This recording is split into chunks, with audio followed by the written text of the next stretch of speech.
Okay, so we continue with our journey into Advaita. And tonight I wanted to look at the last practice, the one that we started to touch upon last night, which is jnana abiding.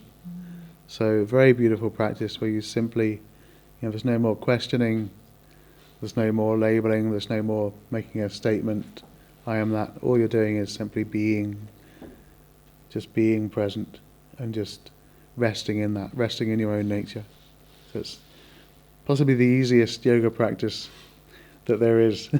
So yoga gets easier and easier the more you practice, and eventually there's almost nothing to do.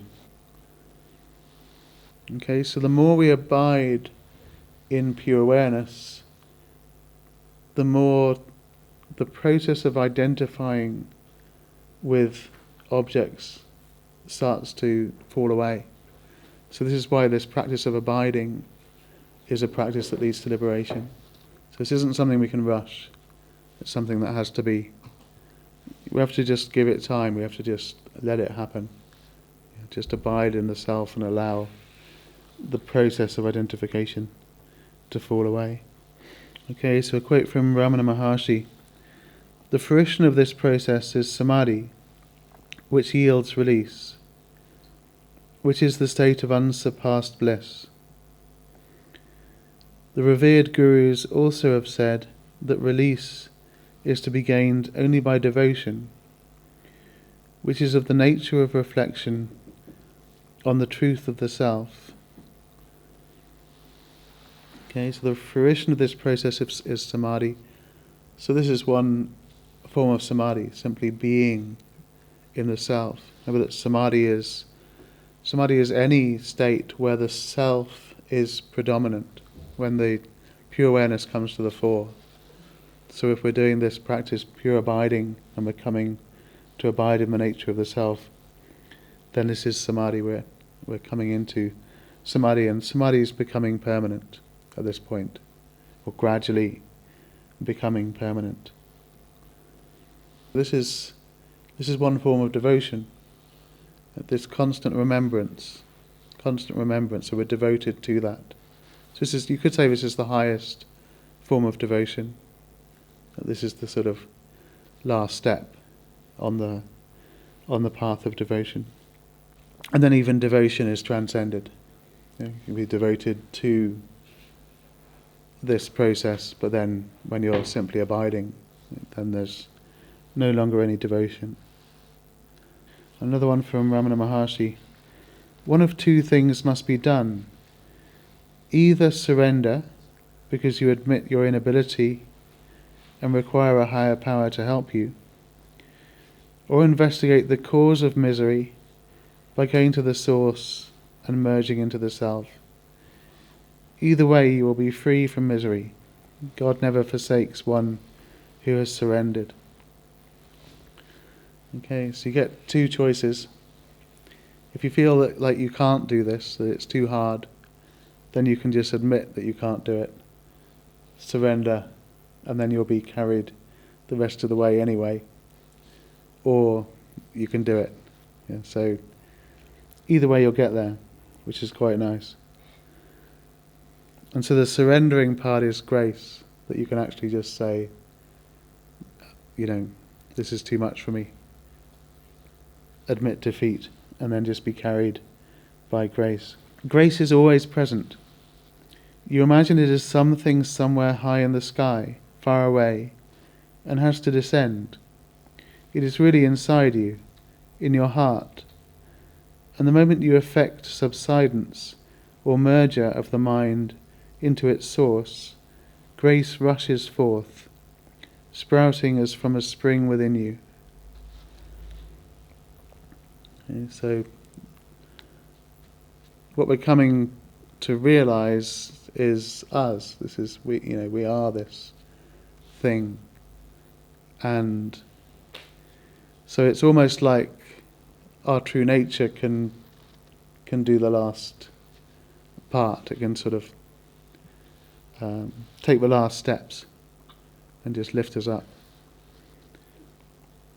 Because remember, we don't really exist. Well, we don't exist at all, separate from who we are. So there isn't actually anyone to lift up. One from Ramana. Finally there comes a stage when a person feels helpless, notwithstanding the sadhanas. He is unable to pursue the much cherished sadhana also. It is then that God's power is realized. The self reveals itself. Okay, so this thing coming up, that we reach a point where we feel we can't go further. We feel we can't progress further. And this is quite common. We can only do so much work, and then we feel like we can't progress beyond a certain stage. And that's where surrender comes in. The dark night of the soul, it can be, that's a phrase that's used sometimes when you feel a sense of despair, that you can't reach your goal, that there's nothing you can do to realize the divine, and people feel despair. So the dark night of the soul is one of the ways that that's termed. And another way it's referred to is as the wall of our own becoming. The wall of our own becoming. That the making progress is of its very nature of the mind. Making progress is an idea of the mind. So you simply can't you can't progress and then realize the self. It can't work like that, because the realization of the self has to transcend the process of progression. So there has to come a point of surrender. There has to come a point where you eventually say, okay, I can't do it, I'll surrender. So that's why this term grace keeps coming in, surrender keeps coming in. The ultimate truth is so simple. It is nothing more than being in the pristine state. This is all that need be said. Okay. So our true nature is absolutely pristine. Pristine means clear, clean. It's just nothing added on.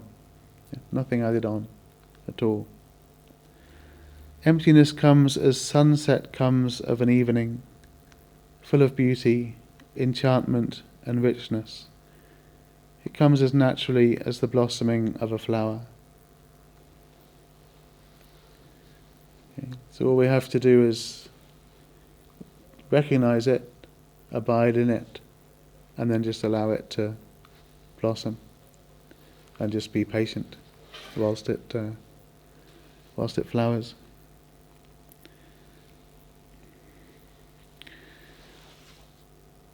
Okay, so that's the last practice, jnana abiding, and as I mentioned, probably the most beautiful practice in yoga, and another one that I used for a long time, for many years.